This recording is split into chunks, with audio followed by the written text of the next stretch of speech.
Selamünaleyküm. Reuters News Agency. Can you tell us about how you were treated by Israelis when you were detained after the court you were in? It was very badly, and I believe that Palestinian people also was treated like that, and even worse. That is all I can say. What do you think about the video posted by Ben Gvir yesterday of the treatment? I haven't seen that. Okay. What's your name? Razman. And last name? Ma'ali. Razman bin Ma'ali from Malaysia. Which ship were you on? Both? Azur. Azur. Okay. Yeah. Thank you. Hi sir. How are you? I'm from Reuters News Agency. How were you treated by the Israeli forces when you were detained? I just can say 35 rib injuries, 5 head injuries, 12 assault by the sexually, and one bleeding eyes, 1 red eyes, and 12.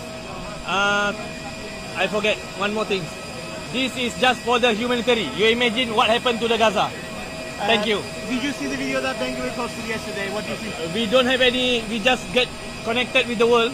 We will see what happened. What is going on after this. Thank you. What's your name? Ahmad Shah, Malaysia. Malaysia. Which ship were you on? Iridins. Iridins. Khan Yunis. Okay. Thank you. Hi. We're from Reuters News Agency. Can we ask you how you were treated by Israeli forces after your ship was detained? I think basically we were tortured. We have been kidnapped in international water, taken into a prison boat. Most of us has been taken into a small container, beaten, also with electricity, diesel water. This is simply torture. And of course, it's nothing compared to what Palestinians experience every day. And did you see the video posted by Ben Gvir yesterday? Not yet. Not yet? Okay. Can you tell us your name and last name? Adriano, Veneziano, Where are you from? Italy. And which ship? I was in Olive Blue. Okay. When are you going to Italy? I think today. Today. Okay. Thank you very much.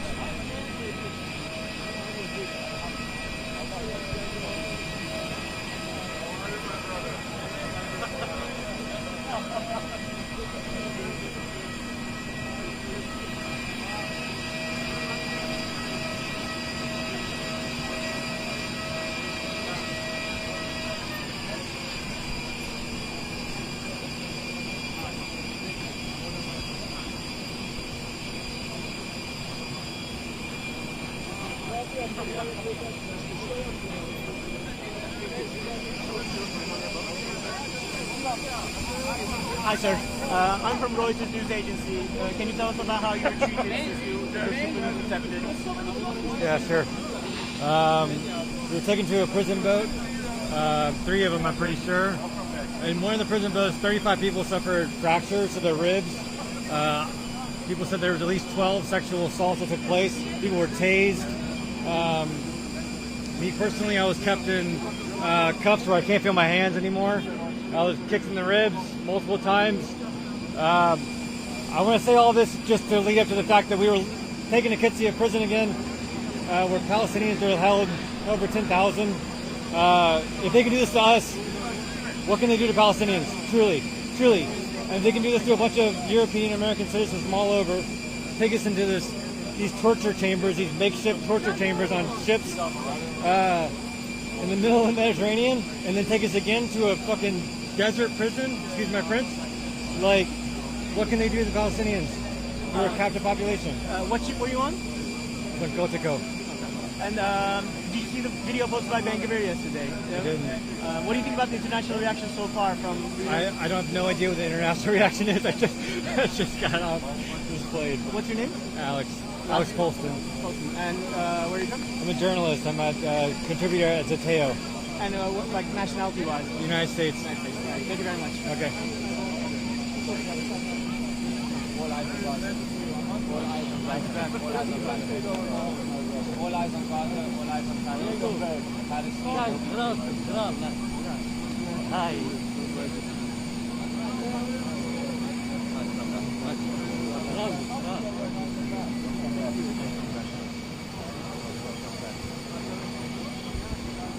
Zekeriya Bey?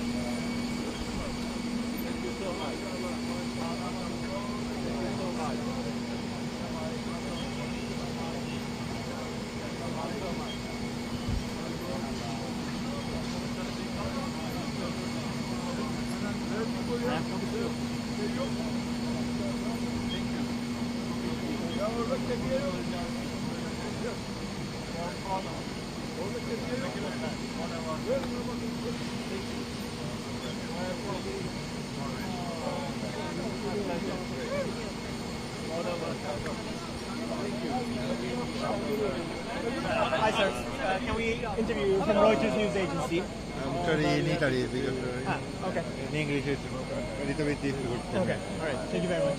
No problem. me. So, can we interview you? We're from Reuters news agency. Okay. How have you been treated since your ship was intercepted? What happened? Can you explain it in detail? Well, technically, I could say they've broken the international law and the rights when it comes to being treated inhumanely and subjected to degrading treatment. But this is nothing compared to what the Palestinians living. So we've been treated very nice. You maybe see some of the marks and swelling on my face, but that is absolutely nothing what the Palestinians have experienced. So that's all.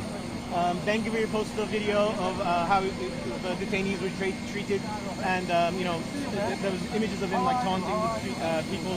What do you think about this? That this is, that it was the video was shared on social media. Well, I mean, that shows a little bit of the attitude and characteristic of certain people who think that it's okay to taunt people while they're treating them inhumanely.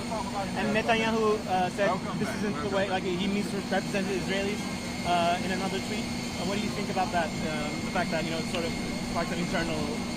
I think it's important to remember the humanity of everybody involved in this, including Israelis and Israelis who are also standing up for more dignified Israel and more dignified treatment. And then you also see internal conflict within that, where you see the taunting and perhaps a more childish character, and some other people who, without saying that I agree with every view, where they treat people who want to treat people in a more humane way. But that's for everyone.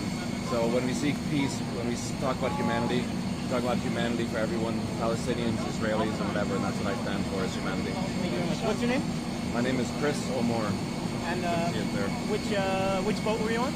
I was on Asur. And you're from Norway, obviously. Yeah, something like that. All right. What's your name? Ali. I'm from Reuters news agency. Thank you very much. Nice to meet you. Diğer uçağa geçelim mi? Lastik.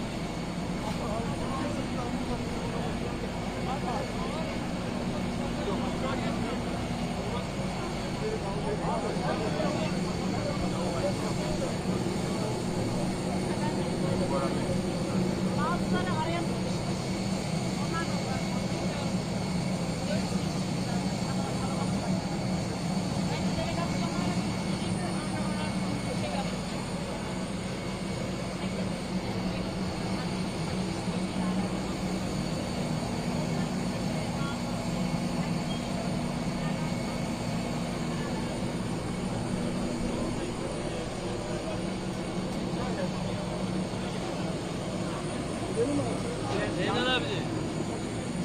Zeynel abi.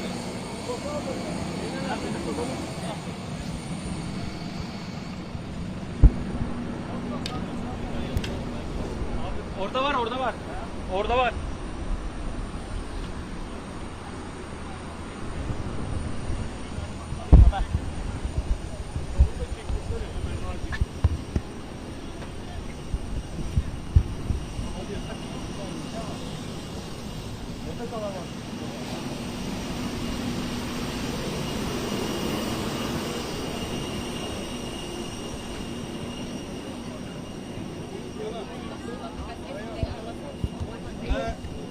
Üçüncü uçak. Yan taraf 311 evet. Lan burası 312. Hemen 311. Yes. Okay. If I go this way. Yeah. Yeah. Hi, we're from Reuters news agency. Ben Türk'üm. Merhaba. İngilizce yapabilir miyiz röportajı? Uluslararası olduğu için. Okay. What can you tell us about how you were treated after They your... treated. They treated like we are under the animal. We now we have lots of things reasons to hate them. Really, we spent 5 days with them, and we have lots of reasons to hate them. And Ben Gvir posted a video of the treatment of the detainees. Anything you imagine, they did. Anything you imagine. Sexual abuse. I think one of my friends, I don't know what race, I don't know. Anything imagine. Physiological, psychological, anything they did. İsminiz?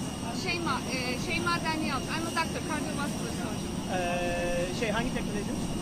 İSİAD'daydım ben. Tamam. Ya bize ya aklınıza gelebilecek her şey yapıldı. Ben şanslıydım. Ben çok öyle yani saçların yolunması ve küçük küçük dartların dışında ama arkadaşlarımın başına her şey geldi. Yani şöyle düşünün. Yaklaşık 6 saat, 7 saat Aşdod limanına indiğimizde zaten Aşdod'a indiğimizi anladık. Şu şekilde duruyoruz ve sürekli bir arkadaşımı alıyorlardı. Yani arkadan önden ve işkence ediyorlardı. Ve biz stop torturing deyince bunu diyeni de alıp işkence ediyorlardı. Yani biz artık diyenden sonra ses de çıkaramamaya başladık ve yani o kadar bir fizyolojik bir şiddetti ki anlatamam. Sonra zaten oradaki işlemler sırasında bize çok kötü davrandılar. Yani mahremiyetimize hiçbir zaman önem vermediler yani. Her ne kadar bizi yine ben şanslıydım. Beni kadın polisler falan aradı da kadın polislerin aramadığı arkadaşlarımız da oldu. Daha sonra hapishaneye gittiğimiz süreçte de yani köpeklerle geldiler, sürekli kapıları çarptılar. Yani son sabaha karşı 2 saatte galiba bize battaniyeli yatak verdi. Ama bunlar hiçbir önemli değil. Yani Filistinlerin yaşadıklarında. Ama biz 5 günde bile yani o kadar psikolojimiz bozuldu ki yani Filistinlerin neler yaşadığını yıllarca onlar belki 60-70 yıldır bu işkencelere maruz kalıyorlar. Söyleyecek söz bilemiyorum. Yani şu an mutluyuz. Ülkemize geldiğimiz için mutluyuz. Harika dostluklar elde ettik. Ama yani yaşadıklarımız inanılmaz bir şey ya. Özellikle çarşamba günü ve bugün 2 günde anlatamam ben. Yani ben sürekli şu moddaydım. Imagine that they will pass away, they will pass away, they will pass away. Teşekkür ederim. Çok sağ olun.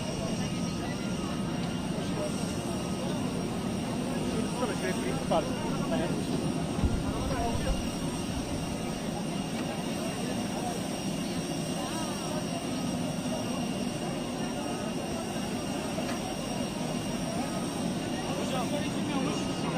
Evet, orada sigara içim yok. Everyone, we want to get meeting and coordinating. So like, you want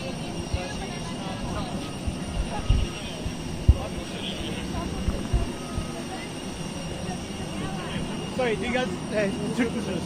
Türk'üz Tamam, evet. İngilizce yapabilir miyiz röportaj? İngilizce. İngilizce yapabilir miyiz röportaj? Can you describe what happened since you were intercepted? What type of treatment you faced? Actually, we once again saw that how Israel is terrorist state. We abducted in international water near to the Cyprus, and it is first time actually he's doing that intersection away more than 300 miles from his coastline. It happens second time.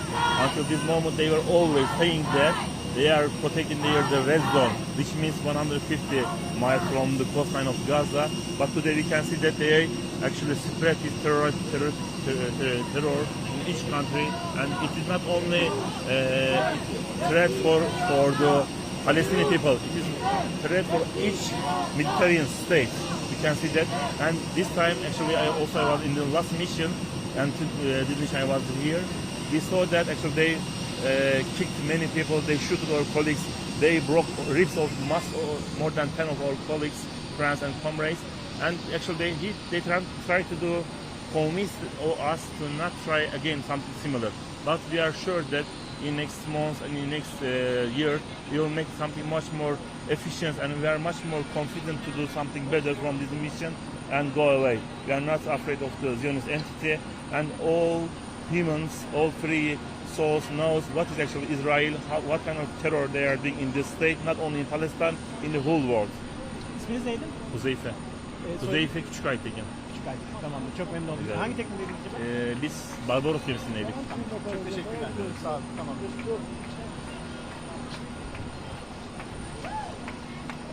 Çok yemeyin, çok yemeyin, çok yemeyin. Özür dilerim, çok özür dilerim.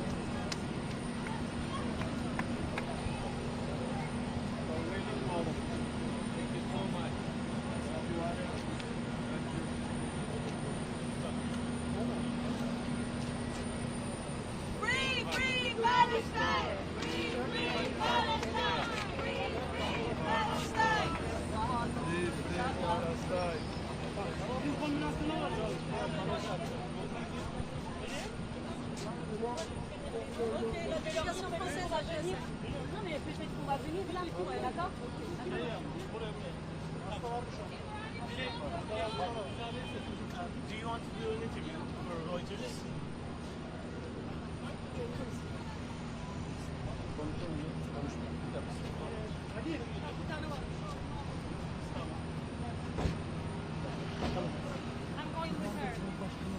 Tamam bunu şeye verelim.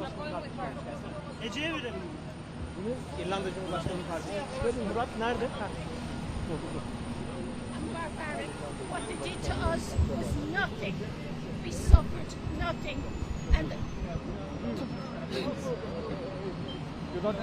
It's just the journalists. we have to say this barbaric, cruel regime must be disbanded. United States and Germany are funding it 100% with the backing of England, France and all the Western governments who are a white menace spreading pestilence and violence wherever they go. They have a war machine to make billions. And I, for one, as a mother and a doctor and an Irish citizen, saying, up yours, we must change the world and make it safe and kind and not have people treating you like dogs and keeping you in the ground and stealing a country that is not theirs. It is not yours. You must give some of it back and share with the Palestinians. You have no right to do what you do. Thank you so much. Sorry. Sorry, we need to get on the bus. You can talk to her after. We need to get on the bus. I'm sorry. Tamam aynen. Ben alıyorum.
Pardon, yolu açabilir miyiz acaba? Pardon, yolu açabilir miyiz?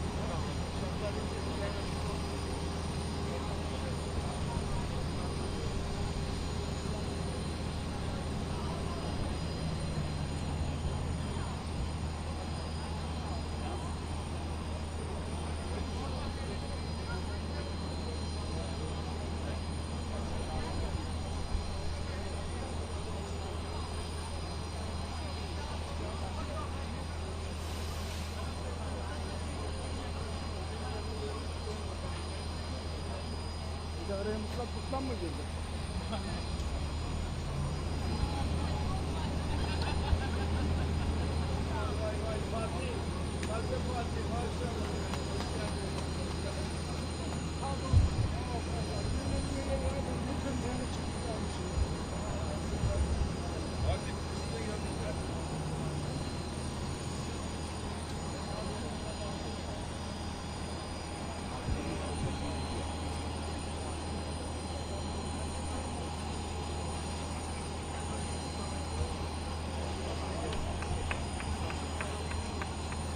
hoş geldiniz. Düşüncenizi alabilir miyiz acaba?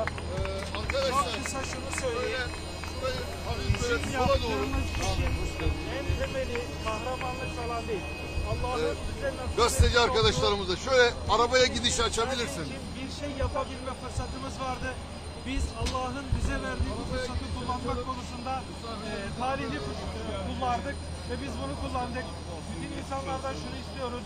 Gördüğünüz üzere İsrail Akdeniz'i adeta bir İsrail gölüne çevirmiş durumda. Evet. Avrupa'nın Arkadaşlar, kalbinden tutun da ne diyor arkadaşlar? Ya gir olamadan Arabaya gidiş kapatmayalım. alıkoyuyorlar, teknelerimizi araca gasp geçişi. ediyorlar. Bu bütün dünya devletlerinin ve bütün dünya halklarının dikkate alması gereken bir şey.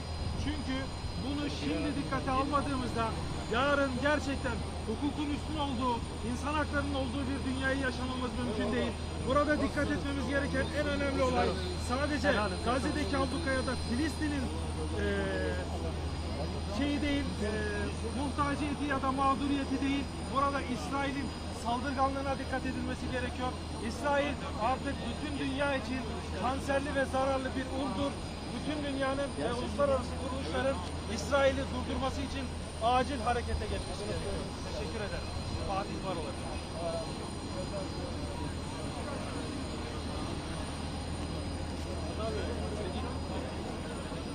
Valha, ben burayı şey yaptım da arabaya doğru alın misafirlerimizi. Dışarıda basın açıklamaları olacak. Çok işlemler var, çok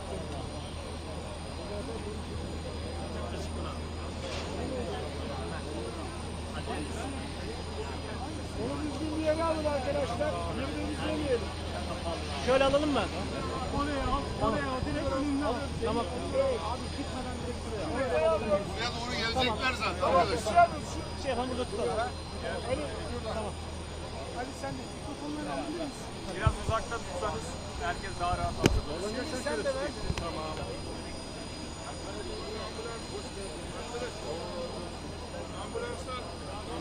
Ama öyle duruyorsunuz. Ben de diyeceğim. Sizi böyle alabilir miyiz efendim? Yanağına kalmıyor böyle.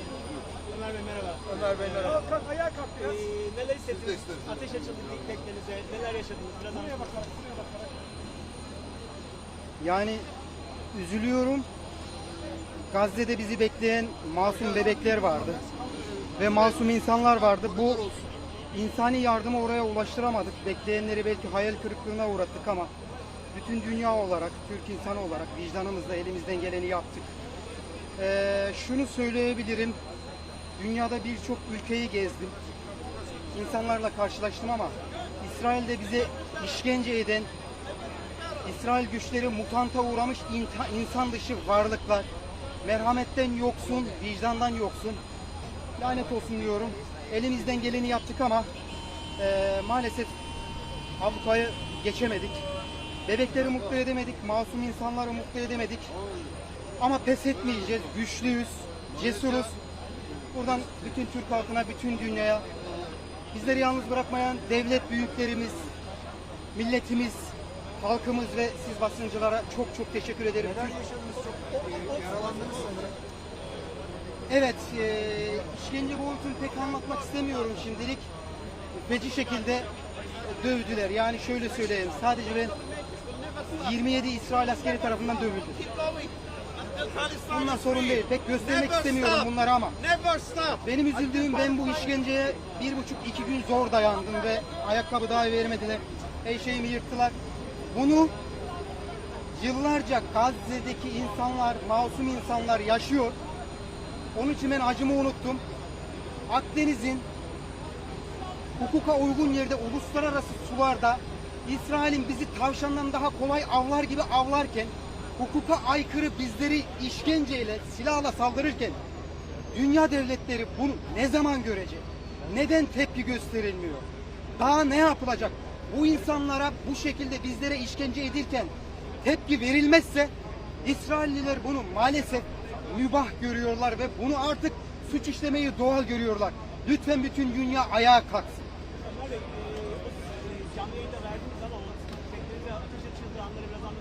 Teknemize evet çok donanımlı insanlar geldiler. Bizde silah yok. Bizde ne taşıdığımızı soruyorlar. Bizim teknelerde evet biz bir şey taşıyorduk. Burada sırrı vereyim. Vicdan taşıyorduk. insani yardım taşıyorduk. Bizim çatalımız bile yoktu. Onlar bizim insanlığımızdan korktukları için, bu vicdandan, dünyadaki toplanmış bu vicdandan korktukları için bize ateş ettiler. Yaklaşık 36 tane mermi sıktılar arkadaşımızın sırtına. Benim kafamın yanından gitti. Direkten sekti ve ben yere yatmak zorunda kaldım. Bir tane arkadaşımızın İsrail'de burnuna geldi. Burnu parçalandı, kanadı. Ve orada biz artık teslim olmak zorunda kaldık. Çünkü bizim amacımız şiddetsiz bir eylemdi. Şiddetsiz bir eylemdi ama karşımızda bundan anlayacak bir vicdan ve insan evladı görmedik. Ben teşekkür ederim. Çok sağ olun. Çok geçmiş olsun. Çok sağ olun. Teşekkür ederim.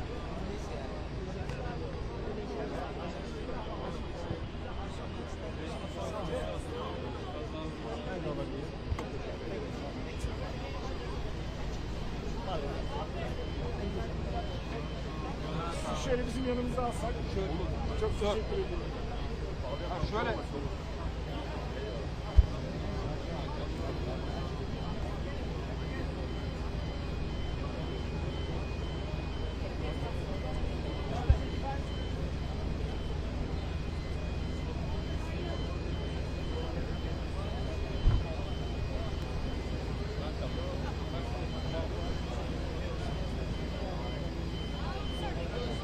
Yolu açabilir miyim?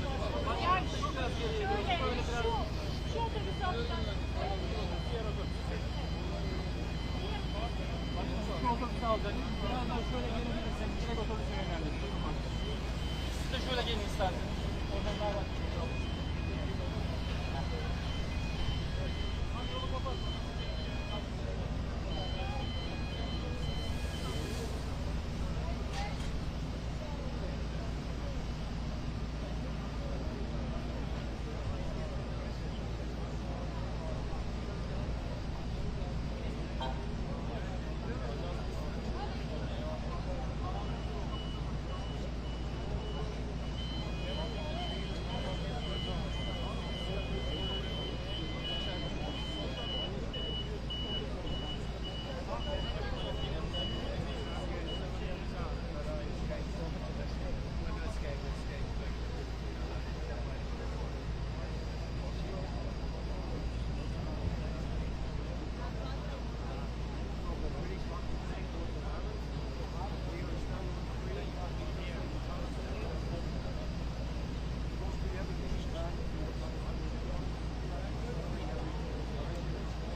Otobüsün oraya doğru gidelim, orası biraz daha rahat galiba.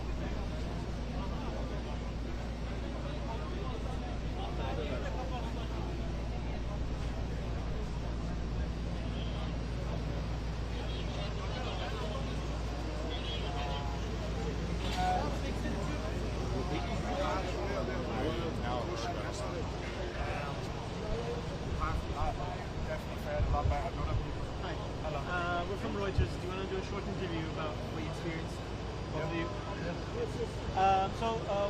What happened since your ship was intercepted? How were you treated? Well, we've experienced a really dystopic kind of version of Israel here that you hear and read about in the news, but to actually experience it firsthand is a very different thing altogether. Like, we've been beaten, tortured, systematically, dehumanized, and we've just had a little taste of what the Palestinians go through every day, some for years in detention. So that's the message that's really important to get out right now, is this isn't about what we've just experienced over the last few days. This is us witnessing what Palestinians go through every day. Same question. Well, how are you? Yeah, well, just to reiterate, I think that's the crazy thing, is that from when we were intercepted, we were met with such levels of violence. Our boats were shot at, and from the moment that we entered the prison ship to touching down in occupied Palestine, we were violated in all different manner of ways. And the fact that Israel would do that to us, with the world on us, I can only imagine what they do to Palestinian prisoners every single day, with the lack of media attention, with the lack of journalists and the eyes around the world on them. We were brutalised, most definitely. And there were some very, very sad scenes. I seen one female comrade of ours get beaten up by 3 male soldiers and pointing their guns at her and kicking her on the ground. And that's 3 grown men doing that to a woman as well. That's just one small example of something that I won't get over, the shrieks. But again, it's bringing it back to Palestine. It's like, if that's what they'll do to Western people with strong passports, white appearing, what are they doing to the Palestinian people every single day? Ben Gvir posted a video of the detainees on the prison ship, and later on, you probably haven't seen it, but it was, how just him sort of taunting some prisoners. What do you think about this, that he posted this video on social media? So he posted what? Ben Gvir, the defense minister. Yeah. He posted a video of how detainees being taken on the prison ship, and how they were treated basically. And this was posted on X. So everyone saw it. And what do you think about the fact that they posted it? I mean, we were very aware that they were filming us when we were there, and clearly they're not going to post when they throw flashbang grenades on the deck to disperse a crowd of 60, 80 people. They're not going to post pictures of when they come into the compound on the ship, with a full line of riot police, when they shoot at us with rubber bullets. Clearly they're not going to post that. They're going to post the lull in between, when we sit there and just take stock and wonder where we're going, and wonder how our comrades are going to do, who are lying inside the containers with broken ribs, no painkillers. Clearly they're going to be posting the bits in between. They're not going to post when they flood the entire compound with seawater to get us to rush back into the containers. They're not going to post pictures of us sleeping 80 people in a 40-foot container, some people standing up all night, freezing cold, only with what we were wearing, like a final layer, some in boxer shorts and t-shirts. Absolutely freezing cold, so they wouldn't give us blankets, they wouldn't give us a clothes back. They're not going to post that. And to you, maybe, why do you think the response was stronger than the previous times? It seemed that the treatment was a little more rough than the previous people. Why do you think that is? I think because Israel is a house of cards, and the whole system of imperialism globally is showing cracks. And I think there's nothing more than the 1%, the ruling class, the Zionists, the imperialist fear is ordinary people taking it upon themselves to take some action, organising from all around the world, and just showing a bit of leadership, a bit of bravery, and just putting a foot down. And that's everything that they fear, because their whole system relies on our inaction, our apathy, and our disillusionment with the system. We've chosen to take action, and they fear that. And we did have a great chance of breaking the siege. That's why Israel attacked us twice, way into Europe the first time, and still in Europe with the recent interceptions as well. So that's it. People organising, people mobilising, we can defeat them, and they know that, and that's why they had to suppress us early, and that's why